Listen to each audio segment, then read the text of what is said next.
Okay, this is part two. Sorry about that. When Jim needs to use the bathroom, one must never procrastinate.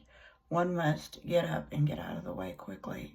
And that's all I'm going to say on that topic.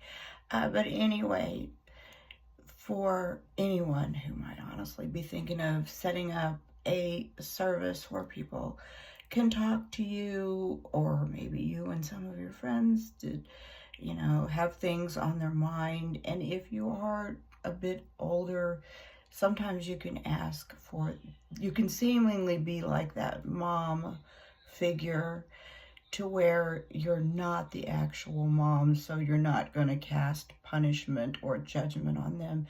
And there is really something beautiful about people who feel free to call you and talk about all kinds of different issues, especially if you have a strong spiritual background, and you probably would ultimately kind of need something like that. But I even am hesitant to suggest that you have to bring a spiritual element into it. Only if you find yourself getting phone calls that are provocative, one right after the next, and then you might want to say, okay, I'll talk to you about whatever's on your mind. You know what's on their mind, but first let's pray about that. Then they'll go, oh, well, you know what, never mind. Just find a way that they cannot do it anonymously, because it seriously was some time ago that I call him the boogeyman caller. And I think it might well be somebody that I already know. They want to call and confess to doing all kinds of crazy stuff. And this particular gentleman would call me and talk about picking up homeless people in the car. And there's a big part of me that thinks it's all fiction and everything, and he would have been better off getting on that Reddit station and giving them the stories and let them, let somebody share in his imagination. But then you don't know that. But, just make sure, even if it's to tell them you need to make a $10 donation towards whatever charity. But sometimes they'll say, look, I honestly don't have any money or whatever. And you just tell them, I need to know exactly who you are, because I feel like you're going to be more authentic that way. And I know that there are even people that will call you that you will swear they're getting content for their TikTok station. If you say something like, I'll talk to you about anything that's on your mind, and you get somebody calling and they're just crazy, coming up with all kinds of scenarios that sound pretty made up, they're probably using you for content. You will get that too.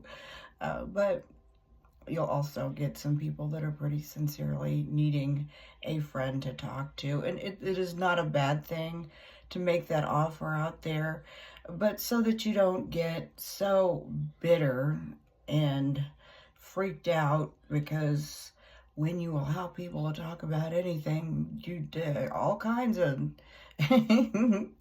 all kinds of things can slip through the cracks there, and they'll come up with things you thought you had heard everything, but oh, wait a minute.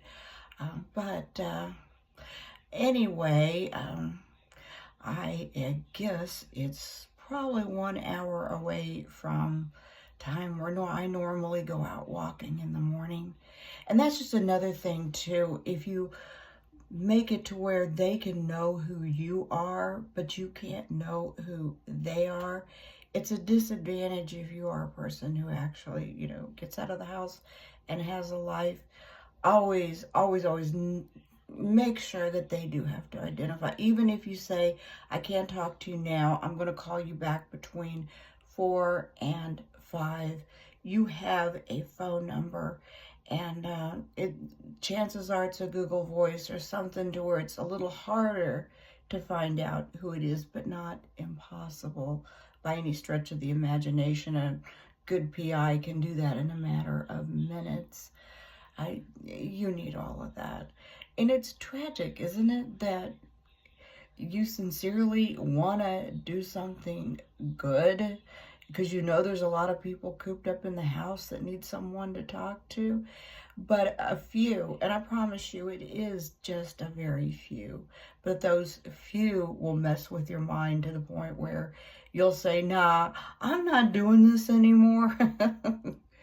And I think there's many people that have no one to reach out to, or at least no one objective.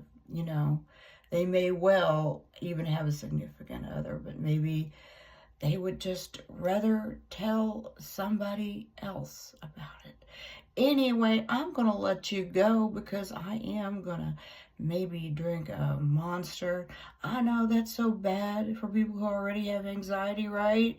But, yeah, and it's got that instant energy to where you're going to be so tired later. But all right, you know, maybe I need to be talking to somebody about all of my vices, right? Is there anybody out there that wants to listen to me? No, I'm kidding. I wouldn't blame you if you hung up. That's for sure. And that's honest. All right. Well, you have a wonderful day.